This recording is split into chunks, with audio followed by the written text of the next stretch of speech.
Hello உறவுகளே, good morning. Welcome to Dheeran vlogs. இன்றைக்கி வந்து என்ன பார்க்க போகிறோன்னு பார்த்தீங்கன்னா, ஒரு சூப்பர் டேஸ்டியான ரெசிபி தான் பார்க்க போகிறோம். அதுக்கு வந்து மட்டன் குழம்பு தான் பார்க்க போகிறோம். இன்றைக்கி வந்து என்னோடய ஸ்டைல் மட்டன் குழம்பு எப்படி வைக்கிறதுன்னு பார்க்குறேன் வாங்க.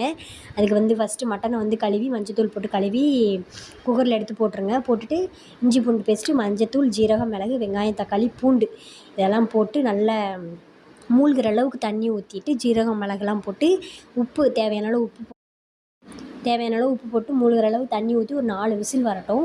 குக்கரை மூடி வச்சுருங்க. அதுக்கப்புறம் இதுக்கு ஒரு பேஸ்ட் வந்து ரெடி பண்ணிக்கலாம் வாங்க. ஃபஸ்ட்டு அதுக்கு வந்து கடாயை வச்சுட்டு எண்ணெய் ஊற்றி மல்லி இருக்குது பாருங்கள், மல்லி, அதுக்கப்புறம் சோம்பு போட்டு நல்லா பொரிஞ்சதுக்கப்புறம் வெங்காயம், தக்காளி, தேங்காய் போட்டு நல்லா ஒரு வதக்கிட்டு அதுக்கப்புறம் குழம்பு மிளகாய் தூள் இருக்குல்ல, நம்ம வீட்டு மிளகாய் தூள் யூஸ் பண்ணுவோம்ல, அதை எடுத்து போட்டு நல்லா பெசறிடுங்க. வெங்காயம் தக்காளியோடையே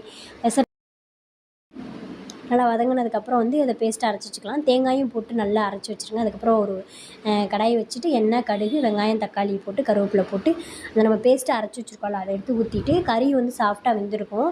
அதை எடுத்து ஊற்றி நல்லா ஒரு கொதி வந்ததுக்கப்புறம் மட்டன் மசாலா இருக்குல்ல, உங்களுக்கு தேவையான அளவு காரத்துக்கு மட்டன் மசாலா, உப்பு உங்களுக்கு தேவையான அளவு, பத்தலைனா வந்து போட்டுக்கலாம்.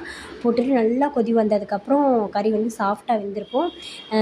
தொட்டு பார்த்துட்டு வந்து ஆஃப் பண்ணிடலாம். அவ்வளோ டேஸ்ட்டாக இருக்கும். அதோட ஒரு முட்டையை வச்சு சாப்பிட்டோம்னா சூப்பர் டேஸ்ட்டாக இருக்கும். கண்டிப்பாக ட்ரை பண்ணி பார்த்துட்டு எப்படி இருக்குன்னு சொல்லிவிட்டு கமெண்ட்டில் சொல்லுங்கள். இது என்னோடய ஸ்டைல் மட்டன் குழம்பு. போயிட்டு வரோம். பாய்.